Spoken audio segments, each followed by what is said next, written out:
Baik, bismillahirrahmanirrahim. Assalamualaikum warahmatullahi wabarakatuh.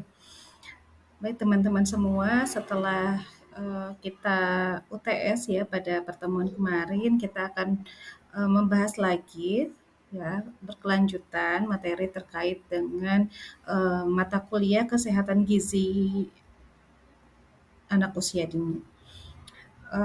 Setelah 7 pertemuan kemarin, kita telah membahas terkait dengan apa itu kesehatan anak, kemudian terkait dengan bagaimana mencegah atau terjadinya penyakit terhadap anak, yang kemudian eh, teman-teman juga di sini mempelajari sebelumnya terkait dengan bagaimana memberikan edukasi terkait PHBS ya, perilaku hidup bersih sehat pada anak usia dini, yang kemudian teman-teman juga telah membahas tentang bagaimana gangguan kesehatan pada anak usia dini yang seringkali terjadi, kemudian bagaimana hubungan gizi dan kesehatan anak, serta bagaimana pendidikan gizi di lembaga PAUD.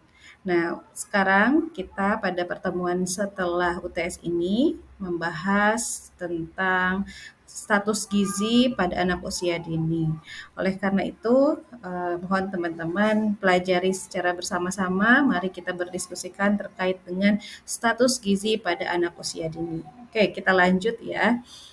Mengapa kita mempelajari tentang status gizi anak usia dini? Ini adalah hal yang sangat penting ya, karena bagian dari satu keutuhan pada materi kesehatan dan gizi AUD ini.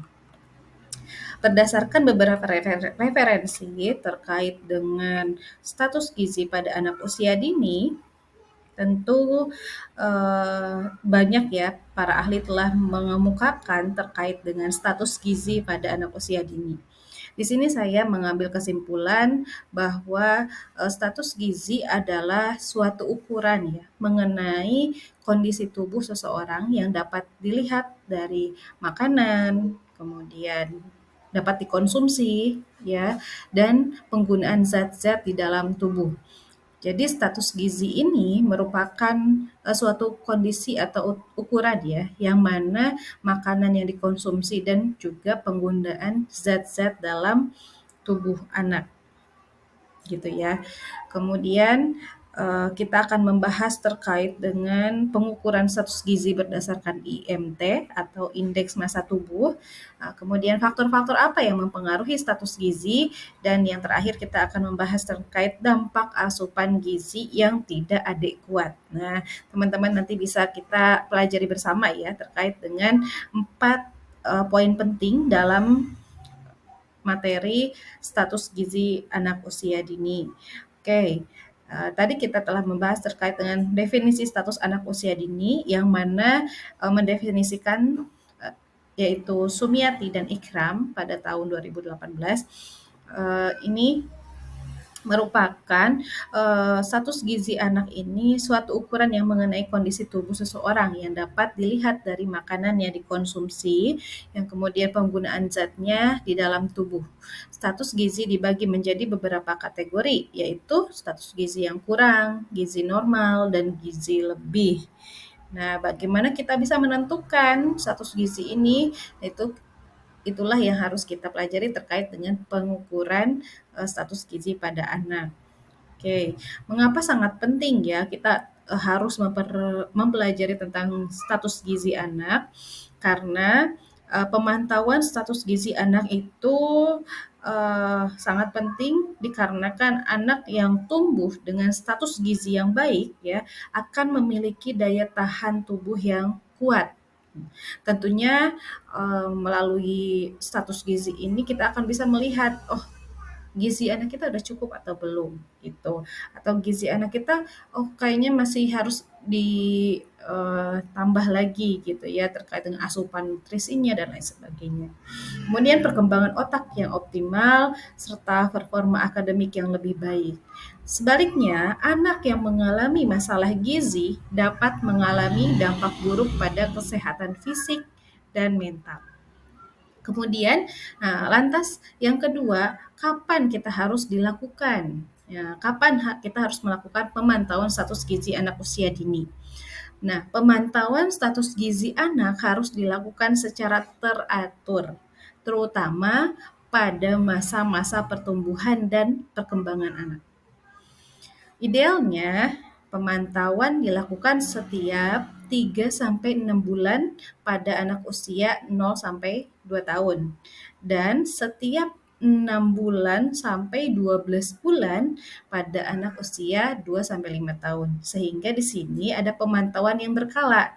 Ketika anak usia 0 sampai 2 tahun itu setiap 3 sampai 6 bulan sekali kita harus bisa memantau gizi anak gitu ya. Kemudian usia 2 sampai 5 tahun ya kita bisa memantau sampai rentang 6 bulan sampai 12 bulan sekali gitu. Jadi 1 tahun 1 kali atau 1 sampai 2 kali gitu ya. Oke. Nah, kemudian kita bisa melihat kembali itu dari definisi status gizi anak usia dini. Nah, bagaimana pengukuran status gizi pada anak usia dini ini? Menurut beberapa sumber, termasuk pada Pusat Pendidikan Sumber Daya Manusia Kesehatan atau PPSDMK, menilai status gizi dapat dilakukan melalui beberapa metode pengukuran tergantung pada jenis kekurangan gizinya. Maksudnya kita bisa melihat hasil dari status gizi anak ini ya berdasarkan pengukurannya bisa beberapa metode ya tergantung dengan kondisi gizi pada anak tersebut gitu. Nah, ada beberapa cara melakukan penilaian status gizi pada kelompok masyarakat. Nah, salah satunya adalah dengan pengukuran tubuh manusia yang dikenal dengan antropometri atau mungkin lebih familiarnya dengan bahasa indeks massa tubuh gitu ya. Jadi bisa melihat kita ya melihat status gizi anak itu dengan pengukuran IMT tersebut gitu ya. Kemudian beberapa contoh ukuran tubuh manusia sebagai parameter antropometri yang sering digunakan untuk menentukan status gizi ya misalnya dengan berat badan. Misalkan berat badan anak usia 3 tahun nih rentang 13 sampai 15 kilo gitu kan. Nah, itu apakah anak sudah memenuhi pada saat 3 tahun anak tersebut berada pada berat badan 13 sampai misalkan 15 gitu ya. Nah, kita bisa melihat ketika misalkan kurang, nah itu harus di intervensi kembali. Kemudian tinggi badan, ukuran lingkar badan, ukuran lingkar dada, ukuran lingkar lengan atas dan lainnya. Jadi dengan ukuran tersebut, dengan berat badan atau tinggi badan atau lingkar kepala atau ukuran lingkar dada, ukuran lingkar lengan atas dan lainnya itu kita bisa melihat ya hasil ukuran antropometri tersebut kemudian dirujukan pada standar atau rujukan pertumbuhan manusia yang disebut dengan tadi ya IMT tersebut. Nah, teman-teman, pengukuran status gizi pada anak usia dini berdasarkan IMT atau indeks massa tubuh. Berat badan. Kenapa sih berat badan ini menjadi tolak ukur salah satu untuk penentu status gizi atau pengukuran status gizi? Karena berat badan menggambarkan jumlah protein ya, karena di dalam tubuh kita ada protein, ada lemak, kemudian ada air dan mineral yang terdapat di dalam tubuh. Berat badan merupakan komposit pengukuran ukuran total tubuh ya. Jadi komposit atau komposisi di mana pengukuran ukuran total tubuh satu tubuh manusia. Beberapa alasan mengapa berat badan digunakan sebagai parameter antropometri tersebut. Alasannya adalah perubahan berat badan mudah terlihat ya. Perubahan berat badan mudah terlihat dalam waktu singkat dan menggambarkan status gizi saat ini gitu. Pengukuran berat badan mudah dilakukan Dan alat ukur untuk menimbang berat badan juga sangat mudah diperoleh gitu. Pengukuran berat badan memerlukan alat yang hasil ukurannya harus akurat.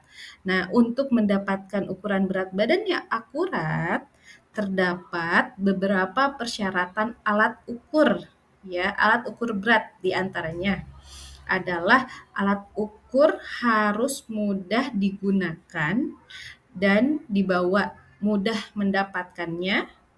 Ketiga, harga alat relatif murah dan terjangkau. Keempat, ketelitian alat ukur sebaiknya 0,1 kg, terutama alat yang digunakan untuk memonitor pertumbuhan.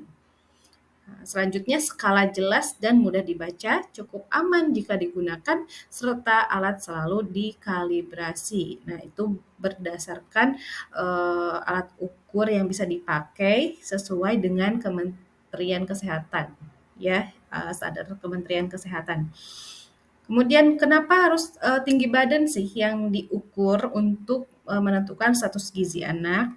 Nah, tinggi badan menggambarkan ukuran pertumbuhan massa tulang. Jadi ingat di sini ukuran pertumbuhan massa tulang yang terjadi akibat dari asupan gizi. Oleh karena itu, tinggi badan digunakan sebagai parameter antropometri untuk menggambarkan pertumbuhan linier. Pertambahan tinggi badan atau panjang terjadi dalam waktu yang lama, sehingga sering disebut akibat masalah gizi kronis. Istilah tinggi badan, nah ini digunakan untuk anak yang diukur dengan cara berdiri, ya. Tinggi badan diukur dengan menggunakan mikrotois atau mikrotoa yang lebih terkenalnya, atau dengan cara yang lainnya. Kelebihan alat ukur ini adalah memiliki ketelitian 0,1 cm, mudah digunakan, tidak memerlukan tempat yang khusus, dan memiliki harga yang relatif terjangkau. Nah, kelemahannya dengan menggunakan alat ukur yang disebut mikrotois ini adalah setiap kali akan melakukan pengukuran harus dipasang pada dinding terlebih dahulu.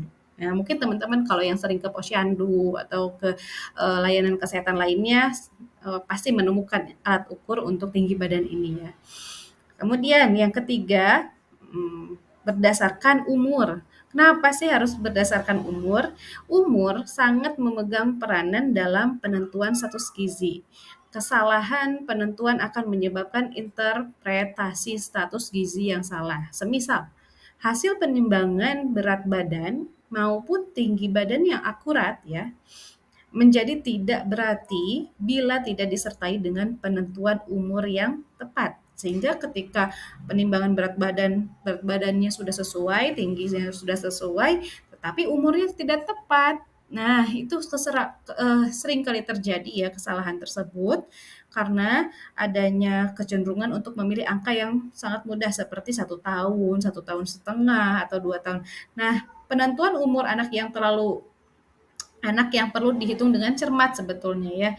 Ketentuan yang dipakai seharusnya mungkin tidak berdasarkan tahun ya, tetapi berdasarkan bulan. Semisal anak yang 1 tahun berarti 12 bulan, atau 1 bulan ada atau 12 bulan 15 hari, misalkan seperti itu, digunakan bulan dan hari. Itu berdasarkan standar Kementerian Kesehatan juga.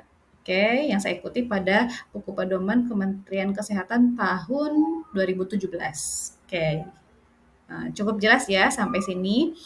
Nah, kemudian terkait dengan tadi ya pengukuran status gizi anak.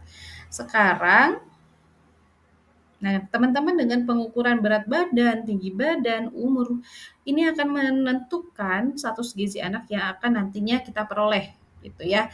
Apakah dia sudah seimbang?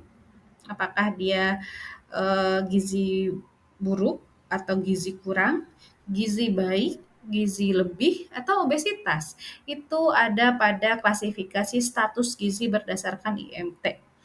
Ya, gitu. Nanti mungkin teman-teman bisa baca kembali di buku Kementerian Kesehatan ada ya.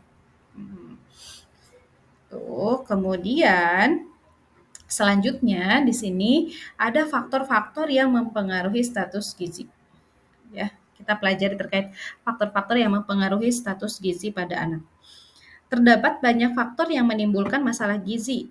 Konsep yang dikembangkan oleh United Nations Children's Fund atau UNICEF bahwa masalah gizi disebabkan oleh dua faktor utama, yaitu faktor secara langsung atau tidak langsung dan tidak langsung. Ya, maksudnya apa? Faktor-faktor yang secara langsung itu seperti apa? Nah, di sini yang pertama adalah asupan makanan. Why? Kenapa harus asupan makanan menjadi penyebab langsung faktor yang mempengaruhi status gizi anak? Karena konsumsi makanan meliputi jumlah, jenis makanan yang dimakan, ya, serta frekuensi makan dalam waktu satu hari. Nah, menurut yang saya kutip, Supariasa yang dipublikasikan pada tahun 2014, konsumsi makanan atau energi mempengaruhi status nutrisi secara langsung. Energi digunakan oleh tubuh untuk melakukan aktivitas fisiologis serta berperan dalam pertumbuhan dan pemeliharaan jaringan. Gitu ya. Jadi langsung kan gitu kan. Apa yang dikonsumsi itu menjadikan sebuah energi yang mempengaruhi status nutrisi secara langsung. Oke. Yang selanjutnya penyebab faktor secara langsungnya yaitu penyakit infeksi yang mungkin diderita. Timbulnya gizi kurang tidak hanya dikarenakan makanan yang kurang tetapi juga karena penyakit. Ya. Oke. Penyakit infeksi yang mungkin diderita. Timbulnya gizi kurang tidak hanya dikarenakan makanan yang kurang tetapi juga karena penyakit. Anak yang mendapat makanan cukup baik tetapi sering diserang diare atau demam, akhirnya dapat menderita kurang gizi. Sebaliknya, anak yang mendapat makanan tidak cukup baik, daya tahan tubuhnya akan lemah. Dalam keadaan demikian, mudah terserang infeksi, kurang nafsu makan, dan akhirnya berakibat kurang gizi. Ya, kemudian yang kedua faktor yang mempengaruhi status gizi secara tidak langsung, yang pertama ketahanan pangan keluarga. Oke, kenapa ketahanan pangan keluarga menjadi penyebab tidak langsung? Karena di sini ketahanan pangan keluarga merupakan kemampuan keluarga untuk memenuhi kebutuhan pangan seluruh anggota keluarga ya dalam jumlah yang cukup atau baik ya dan tidak terlepas dari mutu gizinya juga gitu. Ketahanan pangan keluarga mencakup ketersediaan pangan baik dari hasil produksi sendiri maupun dari sumber lain atau dari pasar, harga pangan dan daya beli keluarga serta pengetahuan tentang gizi dan kesehatan. Sehingga ketahanan pangan keluarga ini menjadi penyebab faktor yang mempengaruhi status gizi anak yang secara tidak langsung. Karena itu tadi, ada faktor yang dimana mungkin dia bisa memberikan jumlah yang baik, cukup terhadap mutu gizinya karena di sisi lain dia mampu membeli untuk ketersediaan pangan yang baik juga gitu ya. Kemudian yang kedua ada pola asuh anak. Ya, kenapa pola pengasuhan menjadi faktor penyebab secara tidak langsung? Nah, di sini karena pola pengasuhan anak ya meliputi sikap dan perilaku ibu atau pengaruh lainnya dalam hal kedekatan dengan anak, memberikan makanan, merawat, menjaga kebersihan, ya, memberi kasih sayang dan sebagainya. Ini merupakan bagian terpenting dalam memberikan asupan makanan atau asupan nutrisi terhadap anak. Kemudian pola asuh adalah kemampuan keluarga juga ya dan masyarakat untuk menyediakan waktu, perhatian, dukungan keluarga terhadap anak agar dapat tumbuh dan berkembang dengan baik secara fisik dan mental ya. Sehingga di sini disebabkan bahwa pola pengasuhan anak jadi sangat penting ya. Memang secara tidak langsung, tapi dampaknya sangat jelas ya pada status gizi anak tersebut. Nah, yang ketiga, faktor secara tidak langsungnya yaitu pelayanan kesehatan dan sanitasi lingkungan. Nah, mengapa sih pelayanan kesehatan dan sanitasi lingkungan ini menjadi penyebab secara tidak langsung juga untuk status gizi pada anak.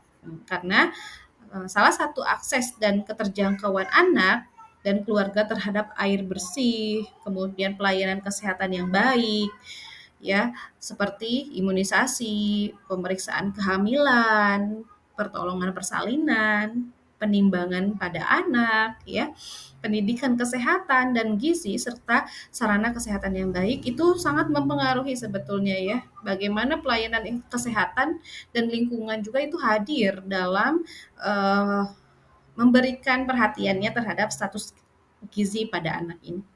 Semakin baik ketersediaan air bersih yang didapatkan dari lingkungan untuk keluarga, serta semakin dekat jangkauan keluarga terhadap pelayanan dan sarana kesehatan, ditambah peningkatan pemahaman ibu tentang kesehatan, itu akan menjadikan semakin kecil resiko anak terkena penyakit dan kekurangan gizi. Oleh karena itu, nah banyak sekali ya faktor-faktor yang bisa mempengaruhi penyebab yang bisa mempengaruhi status gizi pada anak ini. Oke, semoga kita bisa menjadikan anak kita dengan status gizi yang baik gitu ya. Terakhir, oke, kita membahas terkait dampak asupan gizi yang tidak adekuat. Nah, menurut Septika Sari, ya, yang dipublikasikan pada tahun 2018, asupan zat gizi pada anak yang tidak adekuat dapat berdampak pada terganggunya pertumbuhan dan perkembangan anak seperti yang pertama, nah ini ya, pertahanan tubuh. Nah, pertahanan tubuh, zat kenapa pertahanan tubuh? Zat gizi yang tidak terpenuhi pada tubuh anak dapat berpengaruh terjadinya penurunan pada sistem kekebalan tubuh. Sistem kekebalan tubuh menjadi lemah yang akan menyebabkan anak lebih rentan terkena penyakit menular dari lingkungan sekitarnya, terutama pada lingkungan sanitasi yang buruk. Banyak ditemukan anak yang sakit gitu ya, terjadi dari lingkungan, dari sistem kekebalan itu sangat berpengaruh ya pada ketahanan tubuh anak. Nah, protein sebagai pembentuk antibodi, akibat kekurangan protein, sistem imunitas dan antibodi berkurang, akibatnya anak akan lebih mudah terserang penyakit seperti batuk, pilek, diare, atau penyakit infeksi yang lebih berat. Daya tahan terhadap tekanan atau stres juga menurun. Gitu. Karena apa? Karena di situ infeksi saluran cerna yang meningkatkan resiko kekurangan gizi yang berat karena tubuh anak tidak dapat menyerap gizi dengan baik. Status gizi yang buruk dikombinasikan dengan infeksi dapat menyebabkan keterlambatan pertumbuhan gitu ya. Kemudian yang kedua ada pertumbuhan. Oke, ada pertumbuh di sini. Dampak pada pertumbuhan seperti apa? Kekurangan asupan gizi pada masa pertumbuhan adalah anak tidak dapat tumbuh dengan optimal dan pembentukan otot terhambat. Gitu. Protein berguna sebagai zat pembangun. Akibat kekurangan protein, otot menjadi lembek dan rambut mudah rontok. Sehingga protein ini sangat penting ya untuk masa pertumbuhan anak. Kemudian dampak yang ketiga pada produksi tenaga. Kekurangan tenaga ya untuk dapat bergerak dan melakukan aktivitas yang disebabkan oleh kekurangan zat gizi, orang akan menjadi malas, merasa lelah, letih, dan produktivitas akan menurun. Nah, kenapa disebutkan dampak kekurangan zat gizi itu akan berdampak juga pada produksi tenaga, yaitu dengan kekurangan tenaga karena status gizi yang kurang menjadi malas lah, menjadi lelah, menjadi produktivitas tidak baik lagi gitu ya. Dan yang keempat, dampaknya pada struktur dan fungsi otak. Kekurangan gizi pada waktu masa janin ya dan usia balita dapat berpengaruh pada pertumbuhan otak karena sel-sel otak tidak dapat berkembang. Otak mencapai pertumbuhan yang optimal pada usia 2-3 tahun, setelah itu akan mengalami penurunan dan pertumbuhan lengkap pada awal pubertas. Kekurangan gizi berakibat terganggunya fungsi otak secara permanen yang menyebabkan kemampuan berpikir setelah masuk sekolah dan usia dewasa menjadi berkurang. Di sisi lain, sebagai orang dewasa, kita, anak dengan gizi yang baik dan perkembangan otak yang baik, memiliki kecerdasan yang baik dan merupakan modal untuk membangun bangsa. Sehingga di sini sangat penting ya asupan gizi ini untuk struktur dan juga fungsi otak. Yang terakhir adalah perilaku. Nah, kenapa dampak yang sangat berarti ya, dampak asupan gizi pada anak ini jika dia tidak memiliki asupan gizi yang tidak adekuat ini pada perilaku. Kenapa? Karena anak-anak yang menderita kekurangan gizi akan memiliki perilaku yang tidak tenang, ya contohnya itu mudah cengeng gitu kan. Dan pada stadium lanjut anak bersifat apatis, demikian pula mereka yang akan menunjukkan perilaku yang tidak stabil, mudah emosional dan juga tersinggung. Nah, baik teman-teman semua, jadi dampak buruk status gizi ini cukup kompleksitas ya, baik pada gangguan pertumbuhan dan perkembangan, kerusakan organ tubuh, kemudian pada rentan terhadap penyakit. Nah, semoga semua ini tidak terjadi ya pada anak-anak di sekitar lingkungan kita. Oleh karena itu, kita sebagai orang dewasa penting untuk memberi pengetahuan, edukasi, dan juga berkontribusi dalam pemenuhan asupan gizi pada anak usia dini. Oke, saya kira itu ya pertemuan pada hari ini terkait dengan status gizi pada anak usia dini. Oke, cukup sekian materi yang bisa saya sampaikan. Insya Allah kita akan bertemu kembali pada pertemuan selanjutnya di pertemuan 9. Akhirul kalam, wassalamualaikum warahmatullahi wabarakatuh.